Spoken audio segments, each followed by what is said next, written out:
Dr. Randall, the Soul Doctor, author of Soul Doctoring, Heal Yourself, Heal the Planet, shares her 40 years of experience as a cross-cultural practitioner, medical futurist, and expert in 20 different modalities of healing, along with amazing interviews with some of the leading minds in medicine and big thinkers in all walks of life. The stories of our lives are the woven energies of our soul's paths.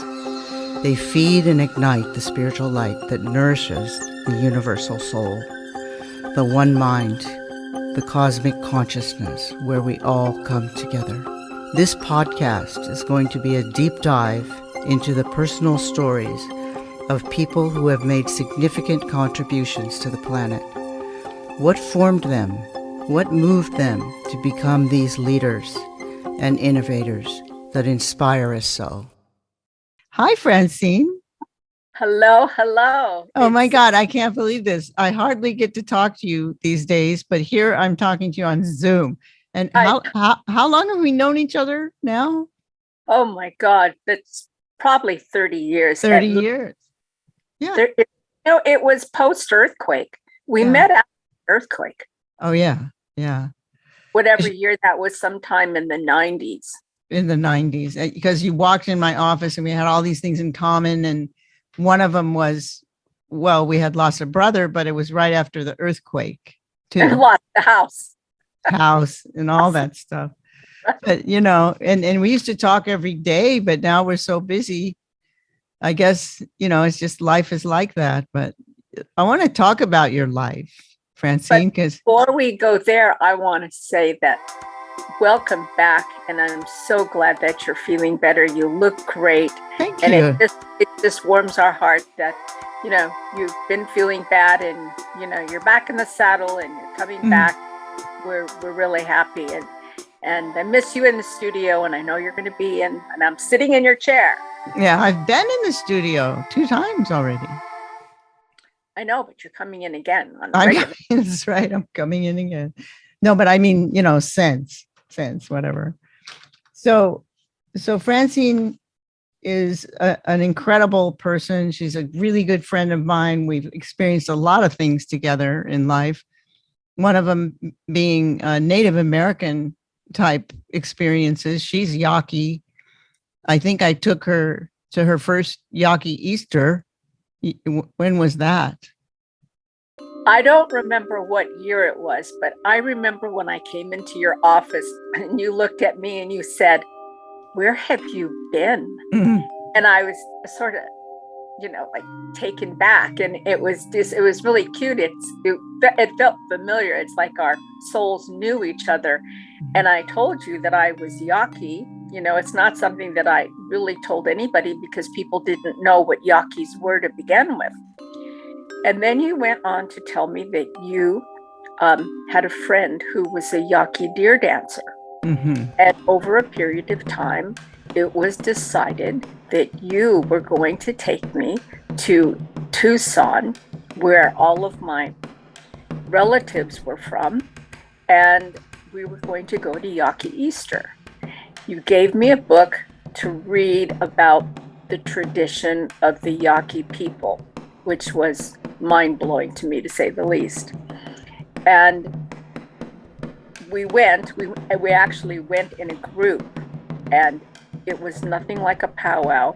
It was during Easter season, and realizing that it went on for 40 days during the Lent season up to Easter. And you introduced us to Victor, who was a former deer dancer, and it was life-changing. It was life-changing for me, and from that time on, I just went deep into my culture.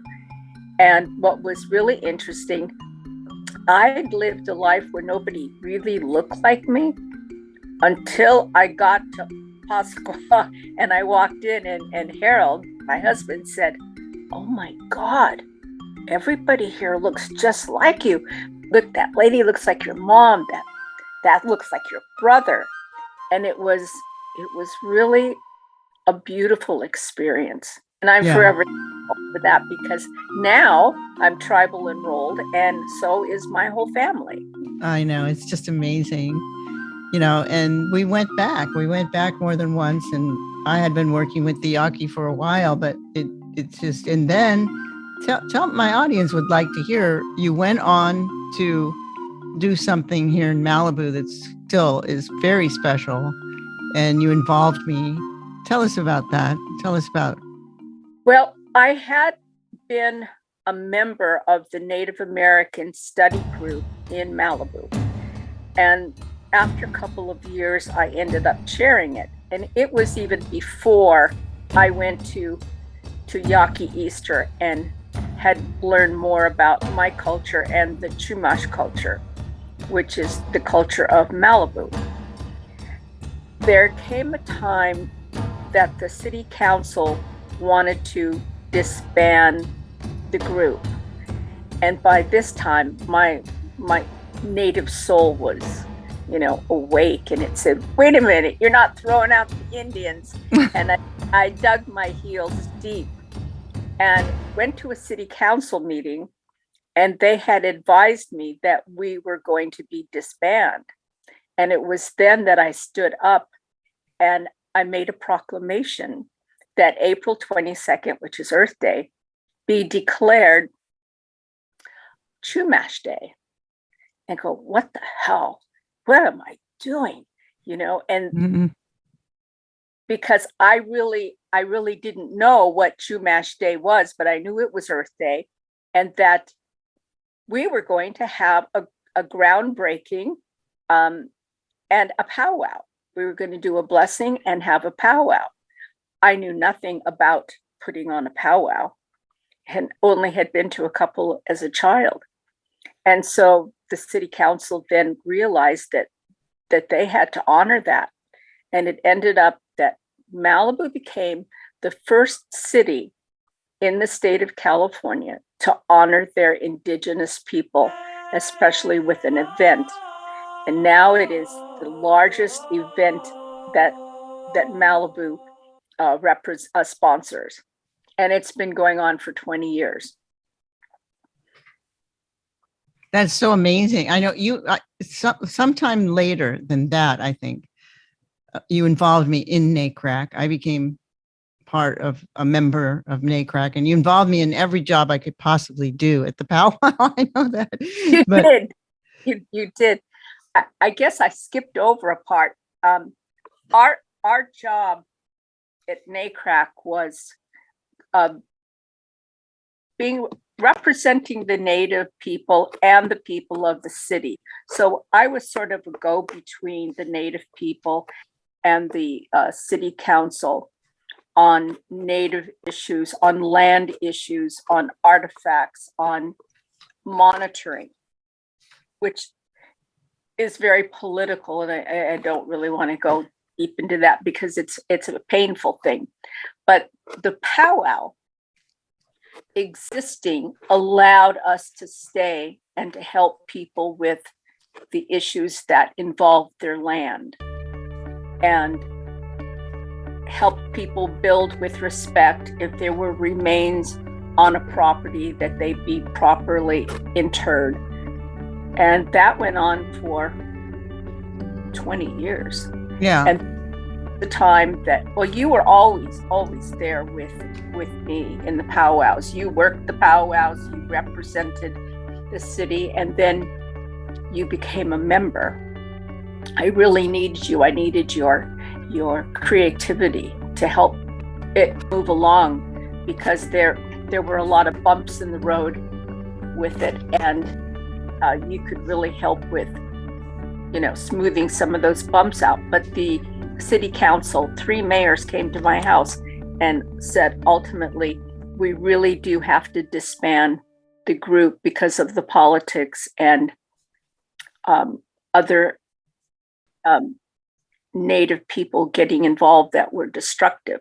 So to keep it safe for everybody, we did disband. Yeah. But what we actually did, or what you actually did, is you gave it back to the city. So it still continues. Yeah.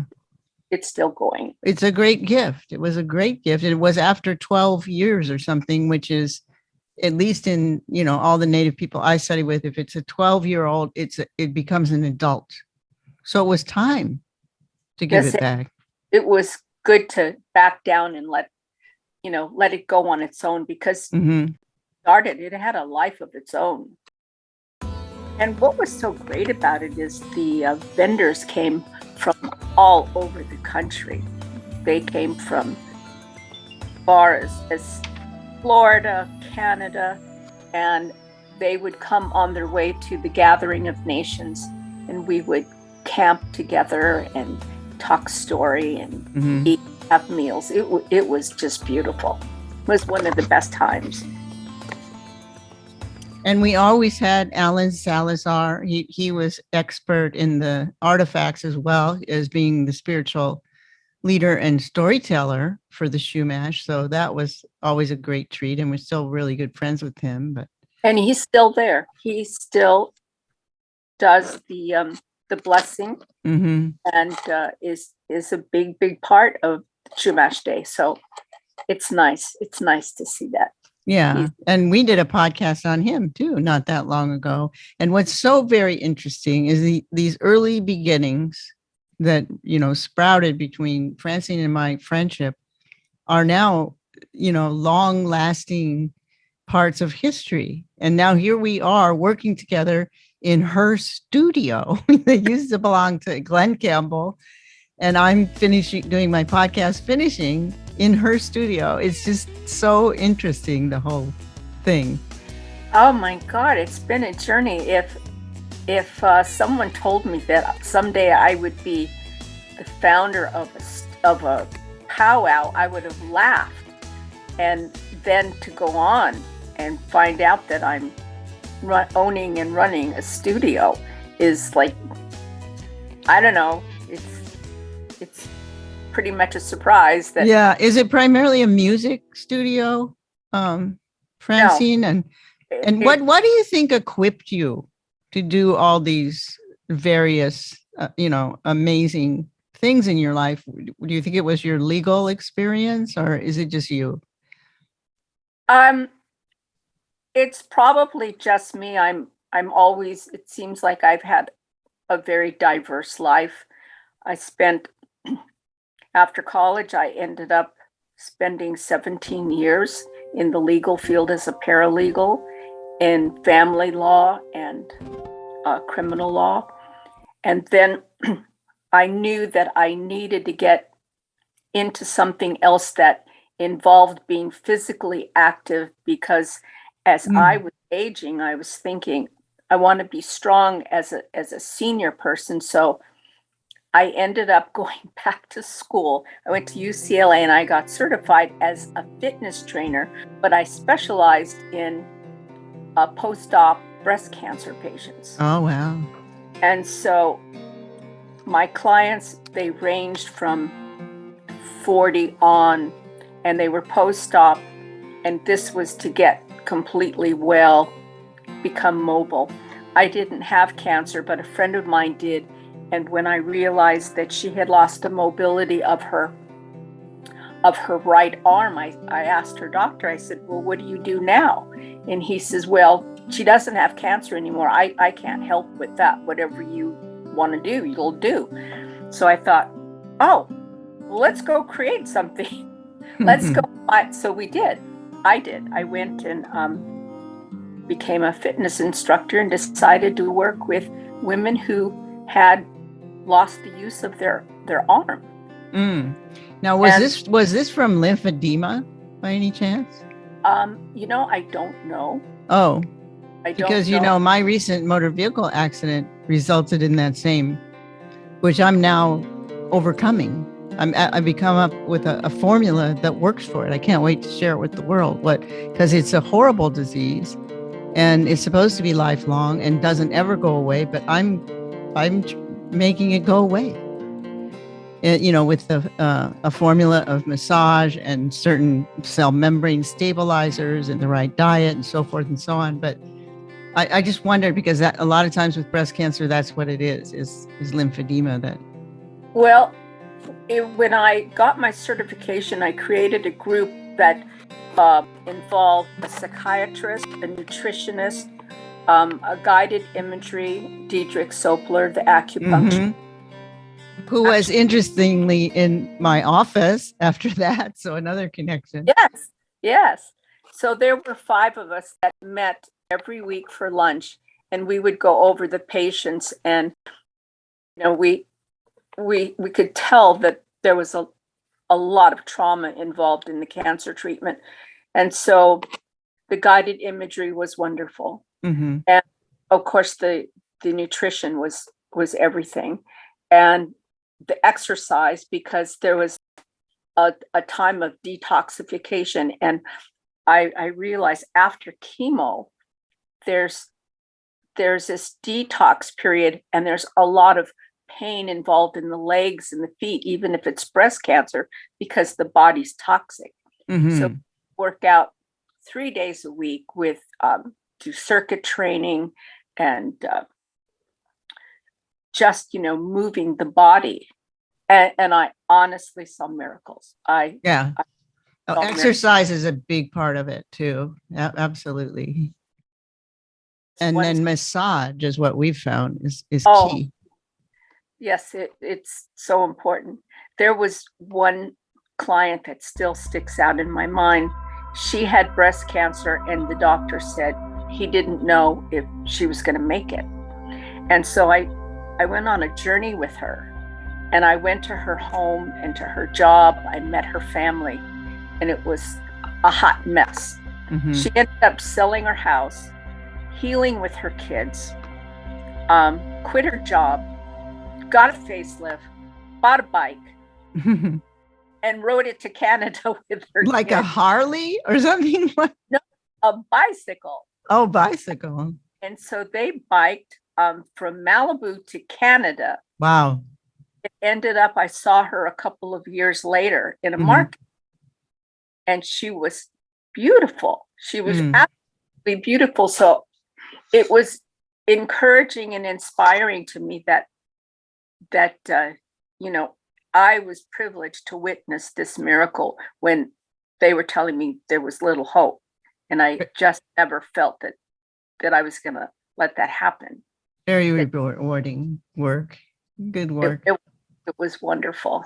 So tell me about your work now. What's your most exciting client, or do you have a most exciting client, or who are some of the most exciting clients, I should say? Well, I'm most thankful to Pablo Cruz, and I'll be at their concert tonight. After we bought the house with the studio in it, Cal Campbell was going to continue to run the studio, but then Woolsey Fire came, which changed everything, because our agreement was that Cal could continue to run the studio, and we would also bring in our clients because it's so beautiful. We didn't want it to be torn down by somebody who would buy it and just tear it down. So when the Woolsey Fire came, we ended up loading the truck with all of the memorabilia that belonged to Glenn, and shipped it off to Nashville, which is now a museum, a fabulous museum. And then the studio became a shelter for our friends that lost their homes in Malibu in the fire. And so for several months, it was loaded with beds and blankets and, collecting clothes. As Point Dume practically burned down, and our friends lost literally everything. So a friend, Scott Moyer, who was a music teacher, brought Larry Antonino over to look at the studio. Larry takes a look at it, and he goes, "We can do this. We can resurrect the studio and make it work." So being with Pablo Cruz, he tells the other bandmates, and then the next thing you know, we have a set of DWs coming from Corey Larios. Then we have all the microphones coming from Steve, the drummer, and it just And now there's a keyboard in here that Corey brought in to let us use, which has been here for like ever. And it just, happened. Supposed to be. Now Larry, who of course is a platinum record winner, is an incredible engineer as well as a bass musician, is my engineer. And I have to also say, without Larry Antonino for my podcast, and this lady who's sitting over here, stick your head in here, pink hair lady, Conchetta Kirshner, Princess Superstar, my podcast wouldn't be what it is. And then, of course, you, Soul Stories podcast exists in Agora Borealis studio because of those people. Larry is just gold. He's worked so hard putting it together. He is our main man. And, he's doing some tours. And so we have some downtime, which gives us a little break. But he's our man. And Pablo has a pass forever to come in and rehearse and do whatever they want here at any time, because they've been so helpful. Wonderful. But we've had some biggies in here. We've had Jimmy Kimmel's drummer. We've had Manilo's guitarist. We've had Weird Al Yankovic keyboardist. Herb Alpert just did a drum tracks here. And our new drummer, he's not that new. He was new at the beginning of COVID, but then everything shut down. Mm-hmm. That was another life changer, the fire and then COVID. But right. You guys are still going, and it's picking up again. Yeah. And he was with Jennifer Lopez, so we have like really, really great musicians, and it's exciting. Mm-hmm. I do a lot of coffee making, checking on people to make sure they have what they need, and I do the bookings. Yeah. And she's very modest, but listen, guests, don't let her fool you, because there's an organizational person behind every thing, every initiative of this level, of this quality. And that's Francine Greene. She's the one. And all the musicians say so. So I really like, because you've been there with me. I like setup. I like setup more than the actual performance, because you're setting the vibe for what's coming. Mm-hmm. And my pleasure is seeing people have a good time. Well, they always say it's about the journey, not the end, right? So right. She's the journey leader. When we would set up for a powwow, the night before, when everybody would come and set up everything, and we talk and have coffee and tell stories and burn sage and sit around the fire. And then the next day, when the powwow started and all the guests came, I like to sit back and just watch the joy. See the people have fun and watch them enjoy the dancers, and that was my work. And soak in the energy, beautiful energy that you generated with that. Wonderful. And so the studio is an ongoing thing. We do recording, mixing, mastering, and on very rare occasions, we'll have rehearsals with people that we know, because our space isn't that big, and rehearsals can also involve moving a lot of equipment. And since we're really pretty well set up, we have limited rehearsals. Music scores, we're actually set up now to do just about anything mm-hmm. you can think of that's creative. We can do it. Yeah. I know when I first started with Larry, we were doing just audio podcasts, and then we would score them like movies. So it was like something different that other podcasts don't do. And then we added the video, and Larry turned to me and says, do you realize we're making mini movies? That's right. You are. He says, we can do anything. Let's make a movie. Yeah. And we have done broadcast. Joe Rosum, who plays for Our Lady of Malibu for years and years and years, and also teaches and plays at vibratos on a regular basis. Also plays here, and we had a monthly broadcast. That was something new that we were trying, and we had a little bit of trouble because of the broadcasting, the interference with the internet. Mm-hmm. Now we're dialed in, and we can continue. Well, that was pretty cool, though. I remember seeing some of that footage. That was neat. That was great. So what's your favorite, Francine? What's the favorite phase of your life? Anybody, you don't want to leave us with some pearls, some Francine pearls? Well, I think I'm really living it. This is delightful. I love the music. I love the artists, their creativity. It's a great day when I have somebody coming in and they have a story, and I get to be a bug on the wall and watch them create. And I can't think of now, even going to a concert, I get a lot of offers to go to concerts. But then again, nothing is as great as watching them in their creative state. Mm-hmm. And with COVID, I haven't really felt that great about being in crowds. But the energy in a crowd is really exciting. Mm-hmm.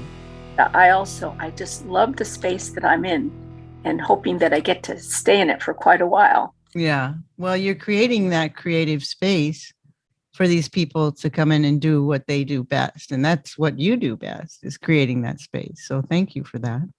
One of the things that I noticed when an artist comes in and they're maybe going to record, they come in very nervous. It's like a football player going to a game. They'll come in and they're, a little twitchy and they don't look too happy. And once they get in and then they've been here, they just float out. Listening to the music, you probably feel that way too when you finished your editing, like because Larry has edited with his music and you are seeing this beautiful creation. Yeah, we create together, and you're right. I feel that way every time. And we're just like, oh my God, we did it again, We can't believe that we would do that. I mean, that I would actually be so involved with music. And he acknowledges me for that, which makes me very happy. No, he really has a lot of very positive things to say about your work. And he said, you're so creative, and that he couldn't do it without you because you see and hear things that he doesn't. And he sees things musically because he's the singer-songwriter that you wouldn't see. And together, it's magic. It's magic. Podcasts are great. It's awesome. It's awesome. Well, thank you so much for housing us and allowing all us artists to do what we want to do, and so we can spread the magic, so we can serve other souls. That's what we came here to do in the first place. And of course, that's what I talk about in my new book, Soul Doctoring, Heal Yourself, Heal the Planet, which you can find on Amazon. And tell us how we find you, Francine, and how people can make use of your incredible environment there. Go on to Facebook and click on Agora Borealis Recording Studio. My number is right there, and you can just give me a call. I don't have a website up because we're so busy, and I'm not looking for a crowd of people. Mm-hmm. I'm looking for the special artist that wants to come in and work. I'm easy to find, but the best place is just go on the internet, look up Agora Borealis Recording Studio, and I'll pop up, and my number's there, and you can give me a call, and I answer the phone, and we can talk, because I do like to talk to the artists and ask them for their name. A name. and what kind of music they have, what their goals are, where they live, how far are they going to be coming, so I can think about their comfort zone when they do come. And the nice part is when they walk in the door, this is every time, the first thing they say is, wow. Wow. That just really does it for me, because Agora Borealis was built by Glenn Campbell, and it is a replica of a studio that was in Capitol Records. So picture yourself walking into Capitol Records. This is it. It was built by Arthur Kelm, who builds the studios for Capitol Records, with floated floors, soundproofing, ISO booths. We've got it all. Awesome. So Facebook is the best way? Facebook or just the internet. You can go into Agora Borealis. What's the call name on Facebook? What's Agora Borealis? Okay. You just look up Agora Borealis. There's a couple sites. There's Agora Borealis Recording, and Agora Borealis Recording Studio. I have sites, and there's like really fun pictures in there too, and you can see pictures of the studio to get the feel of it, and it's all right there. Awesome. I thank you so much, Francine. We're gonna have to do this again so I can have more fun with you. This is like old days. Thank you so much. All right. I love you. You stay in touch. Give us your phone number. Give us the phone number. It's 818-917-8967. Okay. Love you. Love you too. Bye-bye. Bye. This is Dr. Gail Randall from Soul Stories, and author of Soul Doctoring, Heal Yourself, Heal the Planet.